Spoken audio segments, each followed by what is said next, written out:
Start करते हैं class 7th geography chapter 3 our changing earth से। The lithosphere is broken into a number of plates known as lithospheric plate. ठीक है, जो हमारा लिथोस्फीयर है, बहुत सारे सर्फेसेस होती हैं, बहुत सारी चीज़ें होती हैं अर्थ में, बट जो हमारा मेन लिथोस्फीयर है वो बहुत सारी प्लेट्स में बटा हुआ है, टुकड़ों में बटा हुआ है, उसको हम बोलते हैं lithospheric plates. You will be surprised to know that these plates move around very slowly, just a few millimeter each year। और ये जो प्लेट्स है ना, ये हर बार मूव करती हैं बहुत थोड़ा थोड़ा, लेकिन कितना, फ्यू मिलीमीटर। ठीक है, हर साल सिर्फ कुछ few millimetres they move. This is because of the movement of the मॉल्टन magma inside the earth. और ये मूव क्यों करती हैं, जो ये प्लेट्स हैं ये मूव क्यों करती हैं, ये मूव करती हैं बिकॉज ऑफ द मॉल्टन मैग्मा। अंदर हमारी अर्थ के अंदर पिघला हुआ मैग्मा है। ठीक है, वो जो है जब वो मतलब उसकी हीट आती है या कई और फैक्टर्स की वजह से ये जो प्लेट्स हैं ये मूव करती हैं। The molten magma inside the earth move in a circular manner as shown in the activity। यहाँ पे एक एक्टिविटी में दिखाया है कि जो ये molten magma है वो किस तरह से मूव करता है। ठीक है, Now, the movement of these plate causes changes on the surface of the earth। जब भी ये प्लेट मूव करती हैं, चेंजेस कहाँ पे होते हैं, चेंजेस होते हैं सरफेस ऑफ द अर्थ पे। ठीक है, the earth movement are divided on the basis of the forces which causes them. यानी कि अगर हम बात करें अर्थ की मूवमेंट को हमने डिवाइड किया है दो चीज़ों पे। ठीक है, और वो किस चीज़ पे, बेसिस ऑफ द फोर्सेज, मतलब डिवाइड किया है दो चीज़ों में, लेकिन किस बेसिस पे, कि कौन सी फोर्सेस हैं जो उस पर एक्ट कर रही हैं या कौन सी फोर्सेस की वजह से वो मूवमेंट हो रही है। नाउ ये इंपॉर्टेंट है, the forces which act in the interior of the earth are called as endogenic forces. ठीक है, यानी कि वो फोर्सेस जो अर्थ के अंदर काम करती हैं उनको हम बोलते हैं एंडोजेनिक फोर्सेस। ठीक है, जो अंदर से काम कर रही हैं। And the forces that work on the surface of the अर्थ। ठीक है, देखो एक तो एक्ट कर रही है इंटीरियर, अंदर की साइड पे, उसको एंडोजेनिक, एंडो मतलब अंदर से, उन फोर्सेस को हम एंडोजेनिक फोर्सेस बोलते हैं। कुछ फोर्सेस वर्क कर रही हैं बाहर से, तो उनको हम बोलते हैं, या फिर बाहर की सरफेस पे, उनको हम बोलते हैं एक्सोजेनिक फोर्सेस। ठीक है, तो दो तरह की फोर्सेस हमने पढ़ी, endogenic forces and exogenic forces.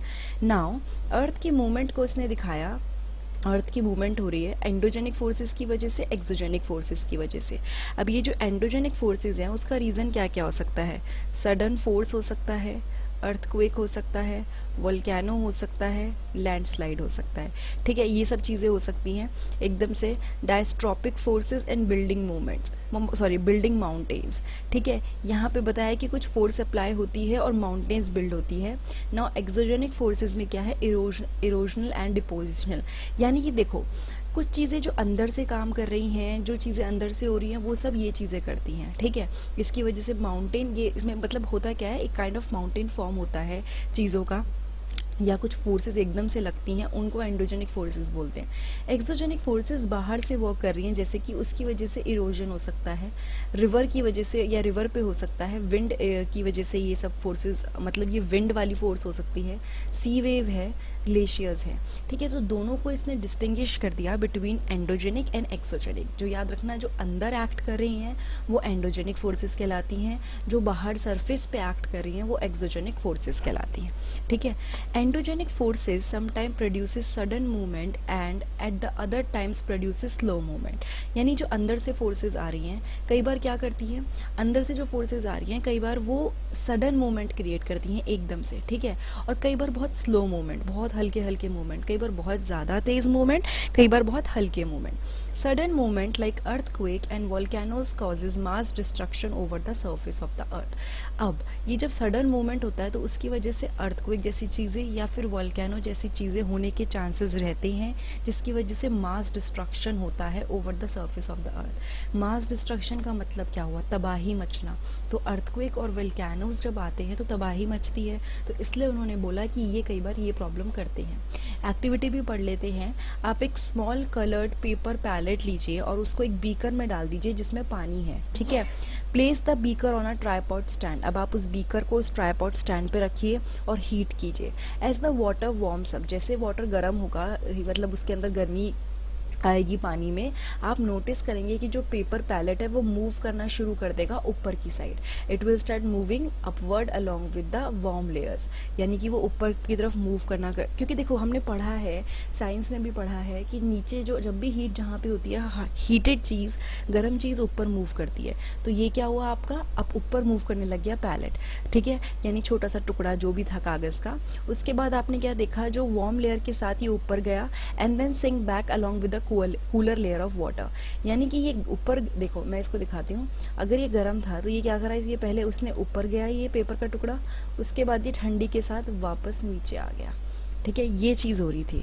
The मॉल्टन magma inside the earth move in a similar manner. तो जो मॉल्टन मैग्मा है वो इसी तरह बिहेव करता है, यानी पहले वो जाएगा ऊपर, ठीक है, उसके बाद थोड़ा गर्मी हो गई, ठंडा हो गया, उसके बाद वो वापस नीचे आ जाता है। तो जब ये मूवमेंट होते हैं ना मॉल्टन मैग्मा का, उसकी वजह से जो सरफेस है, यानी हमारा लिथोस्फेरिक सरफेस है, उसमें कुछ चेंजेस आते हैं, ठीक है।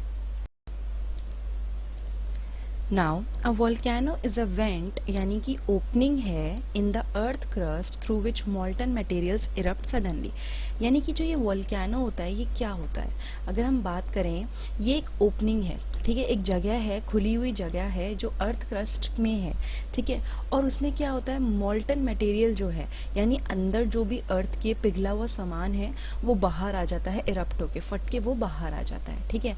अगर आप इसको देखें बहुत ध्यान से तो यहाँ पे आपको ये एक ओपनिंग दिखेगी, ठीक है, इसको इसने क्रेटर बोल दिया, वेंट भी बोला है क्योंकि ये पूरे क्या है, नीचे से अटैच्ड है। और ये देखो नीचे जब तक रहता है इसको मैग्मा बोलते हैं, ठीक है, लेकिन जैसे ही ये बाहर आ गया है इसको हम क्या बोलते हैं, मैग्मा से हम इसको लावा बोलना शुरू कर देते हैं।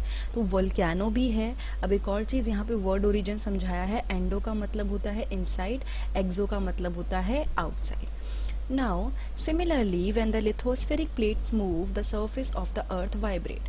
यानी कि जब आपकी लिथोस्फेरिक प्लेट मूव करती हैं, आपकी अर्थ की सरफेस वाइब्रेट करती है, ठीक है। The vibration can travel all round the earth, और ये जो वाइब्रेशन होती है ना, ये पूरी अर्थ में जाती हैं, यानी कि जब भी आपकी प्लेट्स मूव करेंगी उसके बाद वाइब्रेशन क्रिएट होंगी और ये वाइब्रेशन हर अर्थ के हर कोने में जाएंगी। These vibration are called earthquake. अब इन्हीं वाइब्रेशंस को हम अर्थक्वेक बोलते हैं, ठीक है। The place in the crust where the movement start is called the focus, यानी कि वो एरिया जहाँ पे मूवमेंट स्टार्ट हो रही है, इसको ध्यान से देखिए, वो एरिया जहाँ पे मूवमेंट स्टार्ट हो रही है उसे हम क्या बोलते हैं, फोकस बोलते हैं। The place on the surface above the focus is called the epicentre, यानी कि फोकस के ऊपर का पार्ट, ये जो पोर्शन है इसको हम बोलते हैं epicentre. Vibration travel outwards from the epicentre as wave, यानी कि जो वाइब्रेशन है वो एपिसेंटर से बाहर की तरफ निकलेंगी वेव की फॉर्म में, ठीक है। Greatest damage is usually closest to the epicentre and the strength of the earthquake decreases away from the centre, यानी कि बहुत ईजी सी बात है, अगर आपकी कोई चीज़ स्टार्ट हुई है यहाँ से, ठीक है, आपका यहाँ पे क्या हुआ, यहाँ से एपिसेंटर से इस पर्टिकुलर पोर्शन से आपका स्टार्ट हुआ, ठीक है, तो यहाँ से एक समझ लीजिए वाइब्रेशन अगर ट्रैवल कर रही हैं तो क्या होगा, जितना कोई भी एरिया जो इस एरिया के पास होगा वहाँ पे सबसे ज़्यादा असर होता है अर्थक्वेक का, और जो दूर के एरियाज़ होते हैं ये यहाँ पे असर बहुत कम होता है, किसका, जो भी आपका अर्थक्वेक है। तो इसने यही बोला कि greatest damage is usually closest to the epicentre, ठीक है, और जो बाद में जो दूर की जगह हैं वो बहुत कम अफेक्टेड होती हैं। नाउ नेक्स्ट पे मूव करते हैं। यहाँ पे आपने देख लिया फोकस है जहाँ पे अर्थक्वेक हुआ, ठीक है, इसको हम बोलते हैं कि सिस्मिक एनर्जी जो है वो यहाँ से स्टार्ट हुई, ये बाउंड्री हो गई, ये एपिसेंटर हो गया, seismic wave radiate out in all direction, ये सारी डायरेक्शन में रेडिएट हो जाता है। उसके बाद यहाँ पे है एक एक्टिविटी बना रखी है कि एक कंटेनर लीजिए, उसमें पानी भर लीजिए और उसको बंद कर दीजिए, put the water to boil, उसके बाद आप उसको बॉयल करने पे रखिए। Now put some peas, spoon and beads on the top of the lid, अब आप ये सारी चीज़ें उसके ऊपर डाल दीजिए। What do you notice, as the water boil the lid begins to shake, जैसे पानी बॉयल होना शुरू होगा जो लिड ऊपर आपने लगाई है वो हिलने लगेगी। The things which you have put on the lid also vibrate, the beads roll down and the spoon vibrate to make a sound, in the same manner the earth vibrate when an earthquake occur, यानी कि अर्थ हमारी vibrate करती है जब भी earthquake होता है, ठीक है। उसके बाद है थ्री टाइप्स ऑफ वेव्स बोली जाती हैं कि होती हैं। एक होती है पी वेव्स, ठीक है, एक होती है एस वेव्स और एक होती है एल वेव्स। इनके नाम भी हैं, आपको ज़्यादा डिटेल में अभी नहीं पढ़ना है इन वेव्स के बारे में, जस्ट बेसिक चीज़ें पढ़नी है। नाउ हम मूव करते हैं नेक्स्ट पे। Although earthquake can not be predicted, the impact can certainly be minimised if we are prepared beforehand. यानी कि कोई भी कभी भी अर्थक्वेक को प्रिडिक्ट नहीं कर सकता, they can not be predicted, but हम क्या कर सकते हैं, हम उसके अफेक्ट्स को मिनिमाइज कर सकते हैं, कम से कम कर सकते हैं कि उसका कोई नुकसान ना हो अगर हम पहले से प्रिपेयर्ड हो तो, ठीक है। Some common earthquake prediction methods adopted locally by people include studying animal behaviour. यानी कि कुछ लोगों ने एक तरीके निकाले हैं कि अर्थक्वेक को किस तरह से हम प्रिडिक्ट कर सकते हैं या पता लगा सकते हैं। पहली बात तो जो फिश होती है पॉन्ड्स में, वो एकदम से मूव करना शुरू कर देती हैं, ठीक है। स्नेक्स जो होते हैं वो सरफेस पे आना शुरू कर देते हैं। क्या आप इसके पीछे रीज़न गेस कर सकते हैं ऐसा क्यों होता है?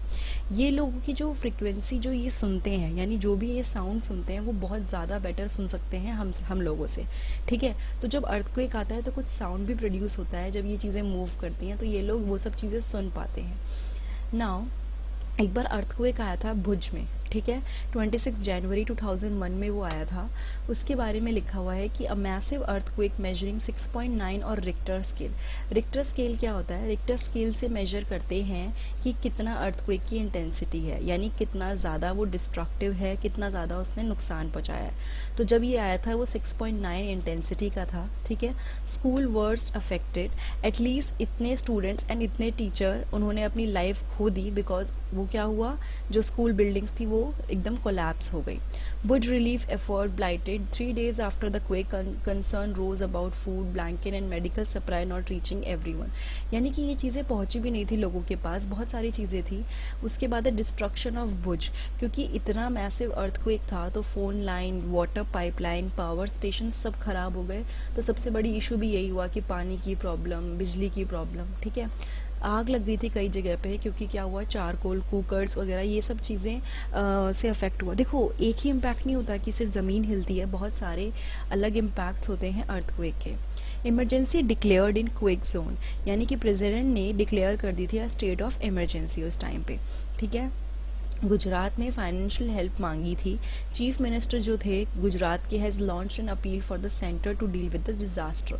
उन्होंने बोला कि उनके पास तरीके होने चाहिए ताकि वो डिज़ास्टर से क्या कर सकें, डील कर सकें। Destructions caused by an earthquake इन गुजरात, ये एक फ़ोटो दे रखी है जिसमें आपको दिखाया है कि कैसे डैमेज हुआ था उस टाइम पे जब भी अर्थक्वेक आया था। 2001 लिखा है, 26 जनवरी 2001। ये काफ़ी मैसिव, बहुत ही ज़्यादा अफेक्ट किया था इस अर्थक्वेक ने, इसलिए काफ़ी ज़्यादा बात इसके बारे में होती है। नाउ एक और चीज़ है, an earthquake is measured with a machine called a seismograph, यानी कि आपका जो अर्थक्वेक है उसको सिस्मोग्राफ से मेजर करते हैं, ठीक है। यहाँ पे लिखा है the magnitude of the earthquake is measured on the Richter scale, यानी कि आप जो जिसको आप मेजर करते हो कि कितना अर्थक्वेक है, कैसा है, उसको किस पे मेजर करते हैं, रिक्टर स्केल पे। एन अर्थक्वेक ऑफ 2.0 और less than can be felt only a little, यानी कि अगर कोई अर्थक्वेक की इंटेंसिटी 2.0 है या उससे कम है तो आप उसको शायद फील भी ना कर पाओ। An earthquake over 5.0 can causes damage from things falling, यानी कोई अर्थक्वेक अगर 5.0 से ज़्यादा है या 5.0 है तो वो डैमेज कर सकता है, नुकसान पहुँचा सकता है, क्योंकि चीज़ें गिरने लगती हैं। A 6.0 or higher magnitude is considered very strong and 7.0 is classified as a major earthquake। जैसे अर्थ में जो यहाँ पे आया था 6.9 आया था, यानी बहुत ही मेजर था, तो ये 7.0 को हम सबसे ज़्यादा मेजर अर्थक्वेक बोलते हैं, ठीक है। ये सिस्मोग्राफ दिखा रखा है कि किस तरह से ये पूरा चेंज करके प्लान करता है और दिखाता है कि कितना, मतलब किस तरह का अर्थक्वेक है, ये आपका सिस्मोग्राफ है, ठीक है। नाउ एक और चीज़ है अर्थक्वेक प्रिपेयर्डनेस, मतलब आप कैसे प्रिपेयर्ड हो सकते हो जब अर्थक्वेक हुआ है या जब भी आपको लग रहा है कि अर्थक्वेक आ रहा है, क्योंकि कुछ टाइम तक अफेक्ट रहता है। आप एक सेफ स्पॉट ढूंढो, ठीक है। अगर आप घर में ही हो तो किचन काउंटर के नीचे घुसो या फिर किसी टेबल या डेस्क के नीचे, ठीक है, इनसाइड कॉर्नर और वॉल के नीचे घुसो, ताकि आपको कोई भी उस टाइम पे अगर चीज़ ऊपर से गिरती है तो आपको नुकसान ना पहुँचे। Stay away from fireplaces, area around chimneys, window that shatter including mirrors and picture frame. ऐसी जगह जो गिर सकती हैं, जो नुकसान पहुंचा सकती हैं, जिससे आग लग सकती है, उनसे दूर रहिए. ठीक है. Be prepared, spread awareness among your friendly and family member and face any disaster confidently. यानी कि उस टाइम पे सबसे मेन चीज़ है अपने कॉन्फिडेंस को बनाए रखना. डरना नहीं है, घबराना नहीं है. आपको उस टाइम पे अपने आसपास वालों को भी हेल्प करनी है. और दूसरी चीज़ आपको ये भी ध्यान रखना है कि आपका खुद का कॉन्फिडेंस लूज़ ना हो. ठीक है. नाउ यहाँ पे हम लोग पढ़ने वाले हैं मेजर लैंड फॉर्म्स. ठीक है. The landscape is being continuously worn away by two processes, weathering and erosion. यानी कि जो भी लैंडस्केप है, लैंड का एरिया है, वो बार बार ख़राब हो रहा है, ऊपर से उसकी चीज़ें जा रही हैं. दो प्रोसेस से जिसे बोलते हैं वेदरिंग और इरोजन. अब ये वेदरिंग और इरोजन होता क्या है? Weathering is the breaking of the rocks on the earth surface. यानी कि जो रॉक्स, बड़ी बड़ी रॉक्स हैं, वो छोटे छोटे टुकड़ों में कन्वर्ट होती हैं, उसको हम बोलते हैं वेदरिंग. ठीक है. उसके बाद है erosion is the wearing away of landscape by different agents like water, wind and ice. Erosion में क्या होता है? लैंडस्केप हल्का हल्का उखड़ने लगता है कई सारे एजेंट्स की वजह से, जैसे कि वाटर हो गया, विंड हो गया, आइस हो गया. The eroded material is carried away और ट्रांसपोर्टेड बाय वाटर. जो भी आपका मैटर जो निकला है उस टाइम से इरोड हुआ है, उखड़ गया है, वो वाटर और विंड उसे कैरी करके ले जाते हैं एंड इवेंचुअली डिपॉजिट कर देते हैं कहीं पे. ठीक है. This process of erosion and deposition create different land forms on the surface of the अर्थ. ये जो इरोजन और डिपॉजिशन है, ये अलग अलग लैंड फॉर्म्स बनाते हैं. यानी कि एक नॉर्मल जो भी स्ट्रक्चर था वो चेंज होता है और नई चीज़ें बननी शुरू हो जाती हैं सरफेस ऑफ अर्थ पे. नाउ हम पढ़ने वाले हैं work of a river. The running water in the river erodes the landscape. यानी यहाँ से जो ये पानी जा रहा है, क्या करेगा? ये पानी जाते जाते जितना भी इसके अंदर मतलब सामान होगा, उसको लैंडस्केप जो नीचे है उसको इरोड करेगा, उसको उखाड़ के लेके जाना शुरू करेगा. When the river tumbles at a steep angle over very hard rocks और down a steep valley side, it forms a waterfall. यानी यहाँ पे क्या हुआ? धीरे धीरे वो खड़ना शुरू हुआ. अगर ऐसा होते होते हो गया तो फाइनली आपका एक वाटरफॉल काइंड ऑफ क्रिएट हो जाएगा. यहाँ पे लिखा है ना, फिर जब रिवर कोई एक स्टीप एंगल बना लेता है, कैसे? किसी हार्ड रॉक पे बार बार गिर के, तो वो एक वाटरफॉल को फॉर्म कर देता है. यहाँ हार्ड रॉक्स हैं, यहाँ सॉफ्टर रॉक्स हैं जो पानी की वजह से क्या हो चुकी हैं? उखड़ चुकी हैं. तो ये रॉक्स उखड़ गई और इसकी वजह से एक वाटरफॉल फॉर्म हो गया. ठीक है. उसके बाद है as the river enters the plain it twist and turn forming large bend known as meanders. यानी कि अगर आप ध्यान से देखें, ये जो पर्टिकुलर पार्ट है इसको बोला है मींडर. ठीक है. इसने क्या बोला कि जब ये एंटर करती हैं लार्ज एरियाज़ में तो ये ना ट्विस्ट होती हैं, बार बार ट्विस्ट एंड टर्न करती हैं, जिसकी वजह से मींडर्स बनते हैं. Due to continuous erosion and deposition along the sides of the meander, the ends of the meander loop come closer and closer. अब क्या हुआ? क्योंकि ये बार बार टर्न आ रहा है सब कुछ, तो इसकी जो साइड्स हैं, ठीक है, वो बहुत ही क्लोज आ जाती हैं. ये जो आपकी साइड्स हैं ये बहुत क्लोज आ जाती हैं. इसके बाद लिखा है in due course of time the meander loop cut off from the river and forms a cut off lake. अब देखो यहाँ पे अगर आप फोकस करो, ये एक अलग पोर्शन दिखाया है. यानी कि ये इतनी पास आ गई साइड कि फाइनली ये जो पोर्शन है ये कट हो गया, ये अलग ही बन गया. तो यहाँ पे उसने बोला है कि ये जब कट ऑफ हो जाती है लेक, तो वो क्या बन जाती है? Oxbow lake. इसको बोला गया है ऑक्सबो लेक. अगर आप ध्यान से देखें, ये पर्टिकुलर पार्ट है ऑक्सबो लेक. ठीक है. उसके बाद है हमें पढ़ना है this leads the flooding of the neighbouring areas. अच्छा, at times the river overflow its banks. कई बार क्या होता है, इतना ज़्यादा पानी इतने प्रेशर से होता है या कई बार बहुत ज़्यादा पानी आता है जिसकी वजह से फ्लडिंग होनी शुरू हो जाती है नेबरिंग एरियाज़ के अंदर. ठीक है. आसपास की जगह पे पानी फैलने लगता है. As it floods is deposit layer of fine soil and other material called sediment along its bank. जब ये फ्लडिंग होती है इसकी वजह से क्या करता है, ये लेयर ऑफ फाइन सॉइल को डिपॉजिट करता है और बाकी चीज़ों को डिपॉजिट करना शुरू कर देता है बैंक पे. मतलब कि समझ लीजिए पानी यहाँ से आपका पूरा का पूरा ऐसे पानी पूरा निकल गया, फ्लडिंग हो गई, तो ये आसपास बैंक पे बाकी जगह पे इसको ना सॉइल को और बाकी चीज़ों को इकट्ठा करना शुरू कर देगा. This lead to the formation of flat fertile flood plain. इसकी वजह से क्या होगा, एक फ्लड प्लेन क्रिएट हो जाएगा, बहुत ही फर्टाइल. ठीक है. द रेज्ड बैंक्स और कॉल लेविस. अब इसने क्या बोला, इसकी वजह से आपके लेविस फॉर्म हो जाएंगे. जो ये आप देख पा रहे हो, एक बार मैं आपको यहाँ पे मार्क कर देती हूँ, ये जो स्ट्रक्चर है, ठीक है, इसको बोला है क्योंकि ये सॉइल वगैरह इकट्ठे हो गए, ये साइड में इस पूरा का पूरा सेडिमेंट्स इकट्ठे होने शुरू हो गए, जिसकी वजह से आपका क्या हुआ, ये लेविस फॉर्म हो गए। As the river approach the sea the speed of the flowing water decreases. देखो हमेशा जब भी रिवर चलती भी आती है तो बहुत स्पीड में होती है, लेकिन जब वो किसके पास आती है, सी के पास पहुंचती है, तो उसकी स्पीड बहुत धीरे हो चुकी होती है, डिक्रीज हो चुकी होती है। And the river begins to break up into a number of stream, यानी कि मेन रिवर थी यहाँ पे, ठीक है, ये आपकी मेन रिवर थी, लेकिन सी के पास आते आते ये बहुत सारे टुकड़ों में बट गई, ठीक है। उसके बाद है द रिवर बिकम, सॉरी अब एक और चीज़ है, रिवर किस में ब्रेक होती है, रिवर ब्रेक हो जाती है बहुत सारी डिस्ट्रीब्यूटरीज में। The river become so slow that it begins to deposit its load. ये रिवर इतनी स्लो हो जाती है कि वो अपना जितना भी सामान है उसको डिपॉजिट करना शुरू कर देती है, जो भी उसने कैरी कर रखा है। Each distributary form its own mouth, और हर डिस्ट्रीब्यूटरी अपना, आप ध्यान से देखिए, एक अपना एक अलग माउथ क्रिएट करना शुरू कर देती है। The collection of sediment from all the mouth form a delta. जब अगर आप सारे माउथ को देखें तो जो यहाँ पे सेडिमेंट कलेक्ट होंगे इसको हम क्या बोलेंगे, डेल्टा बोलेंगे। यानी कि जो ये सेडिमेंट आए, जो भी उसके साथ मिट्टी वगैरह आई, उसने डेल्टा फॉर्म किया, ठीक है। ये तो हमने पूरा पढ़ा अबाउट रिवर्स, ठीक है। नाउ अब हमें पढ़ना है work of sea waves. The erosion and deposition of the sea waves give rises to coastal landforms, यानी कि erosion होना और deposition होना sea waves का, वो क्या करता है, coastal landform फॉर्म करता है, यानी coastal के आसपास के स्ट्रक्चर। कैसे, sea waves continuously strike at the rocks, यानी कि जो भी लहरें आती हैं पानी की वो बार बार रॉक्स पे स्ट्राइक करती हैं, ठीक है। क्रैक्स डेवलप, उसकी वजह से क्रैक आने शुरू हो जाते हैं। Over time they become larger and wider, उसके बाद टाइम के साथ वो लार्जर और बड़े हो जाते हैं, मतलब लंबे और चौड़े होना शुरू कर देते हैं। Thus hollow like caves are formed on the rocks, तो ये बीच में कुछ ना आपके हॉलो स्ट्रक्चर फॉर्म हो जाते हैं, ठीक है। ये यहाँ पे दिखा रखा है, कुछ फॉर्म स्ट्रक्चर होना शुरू कर देते हैं। बेसिकली ये वाले पे आपको फोकस करना है, इस वाले पे अभी आपको नहीं करना। ये जो स्ट्रक्चर फॉर्म होने शुरू हो जाते हैं, इसको इसने बोला है sea caves. Hollow like caves are formed on the rocks, they are called sea caves. As these cavity become bigger and bigger, only the roof of the caves remain, thus forming sea.